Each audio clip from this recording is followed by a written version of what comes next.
Hey guys, Brian delivers you the goods here. I'm returning to you for the final best albums of 2022 video.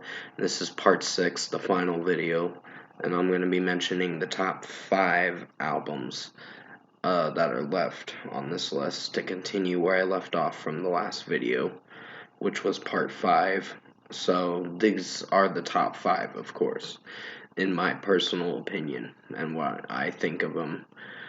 So I'm gonna discuss what I'm gonna be talking about from numbers 5 to 1 and let you know my thoughts on it. There are no honorable mentions, so I'm gonna get straight to the end of the list. So unfortunately, there's no honorable mentions because I didn't listen to much other honorable mentions that I could think of. But let's dive right into this video and all that for the final uh, part and all that. So sorry if I'm losing my train of thought.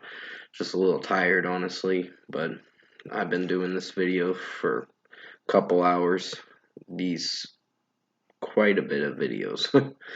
Number 5 is Dayseeker with Dark Sun. I know some people don't like this album or think it's not the best Dayseeker album, but with how Rory set this album up in motion and the way went they went into this album with high expectations of its success. It did succeed in my personal opinion. It was a really awesome album. I've listened to this on and off. It's one of the best albums of 2022. One of them. It's not album of the year, but it's one of the best albums. But it's close to being album of the year, but it just doesn't deserve that title. Something else deserves that title for album of the year, and you'll find out who it is in this video.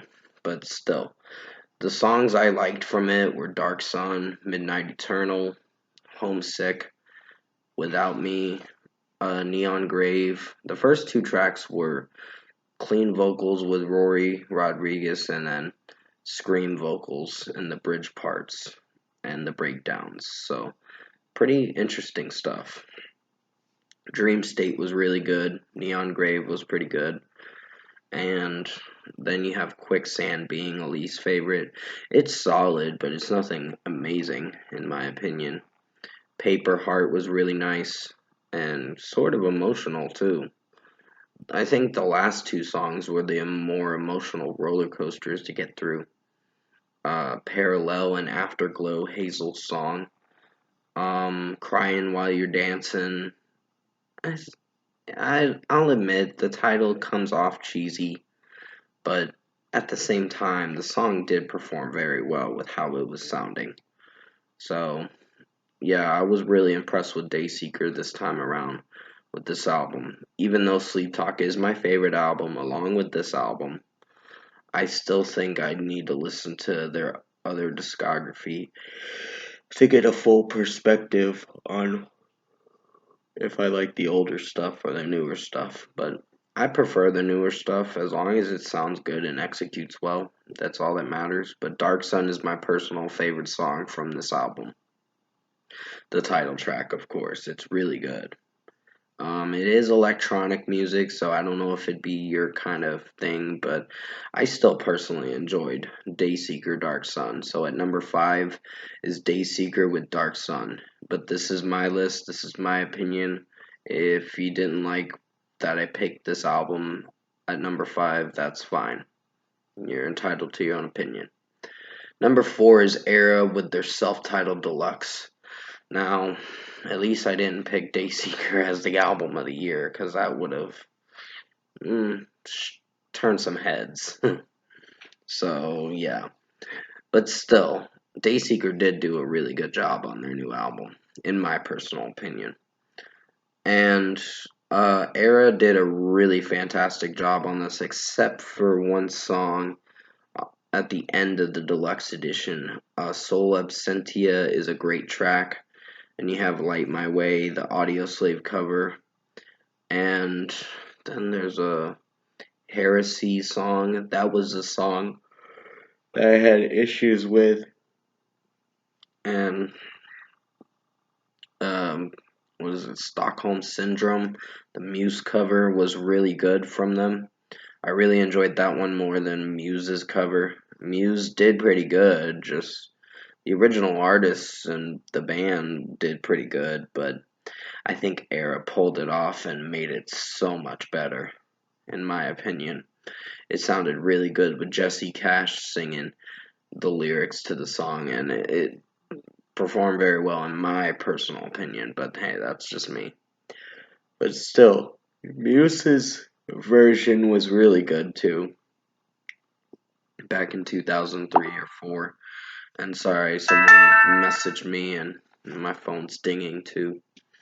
But still, at number 4 is Era with the self-titled deluxe. Definitely check out this review I did earlier back in March 18th, I believe, or something like that. So definitely go check out my review for it if you haven't seen it. I think you will enjoy it. So at number 4 is Era with the self-titled deluxe. Number 3 is Nicki with Nicole.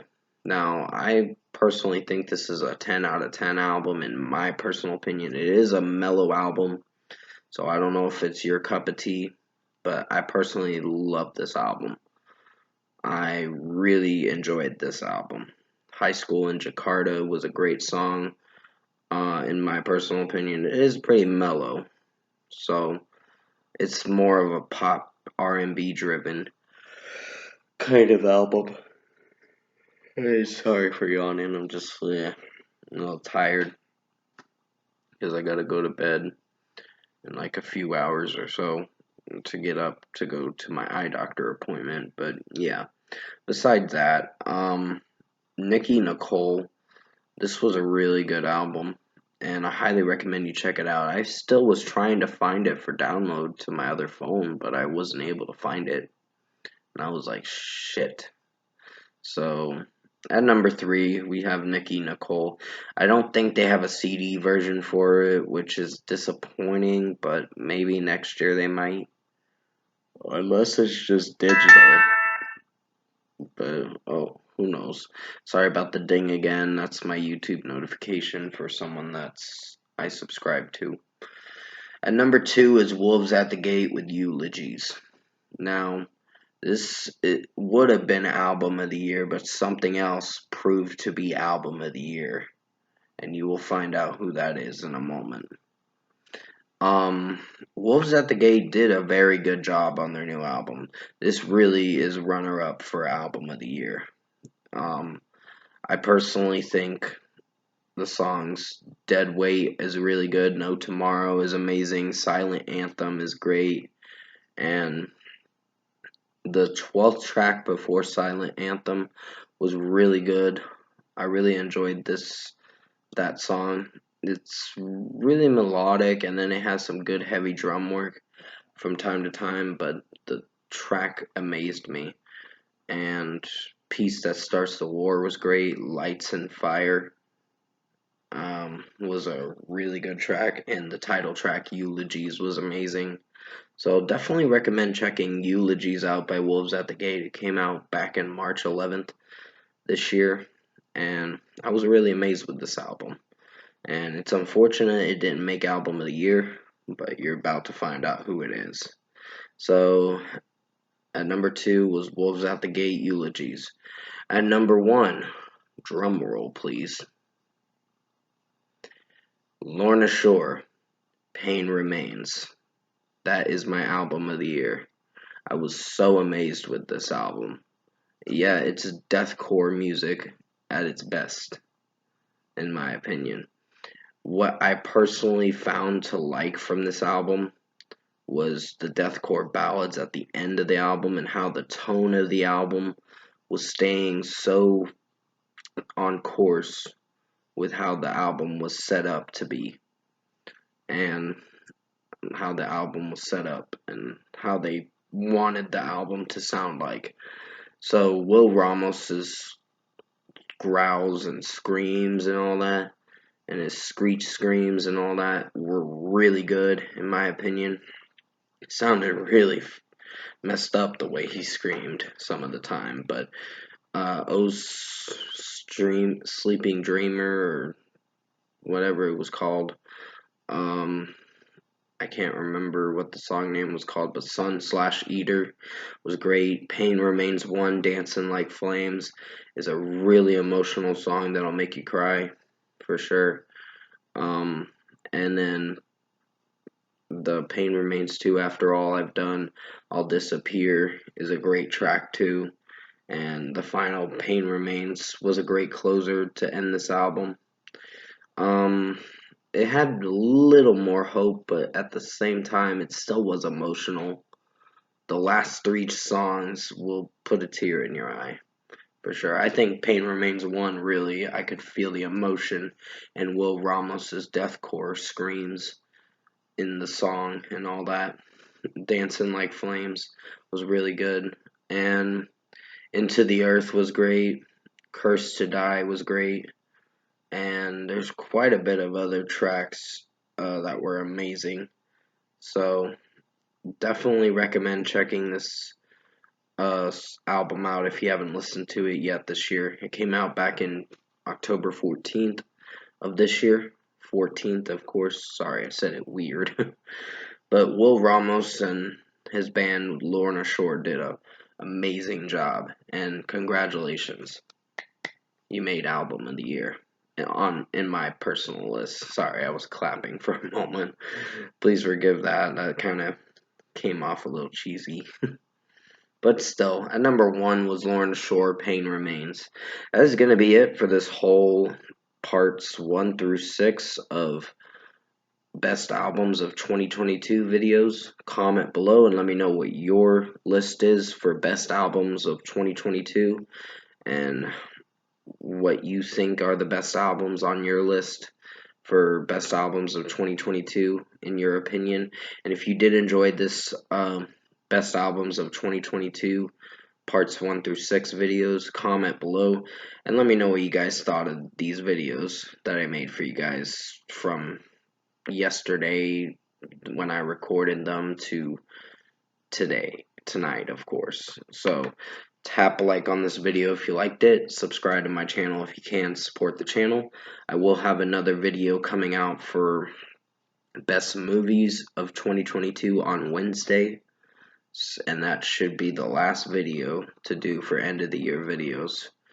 I want to finish up on doing some decent to good song and album mentions of 2022, and then the honorable song and album mentions of 2022 I will be doing at a certain later date, probably around New Year's Eve. I want to get it done right before the year ends, for sure. So I will find time to do it. But until then, stay safe. Take care. I hope you enjoyed my top 5 for the best albums of 2022. But this is my list, my personal opinion. If you didn't agree with it, feel free to say what your personal list would be and what you think would be album of the year. But Lorna Shore definitely deserves album of the year. It's a must. It's such a great album. Pain Remains is such a great album. So stay safe. Take care, guys. Hope you enjoyed this last best albums of 2022 part 6 video and the other parts that you watched. Hopefully you enjoyed them, and as always, I will see you in my next video.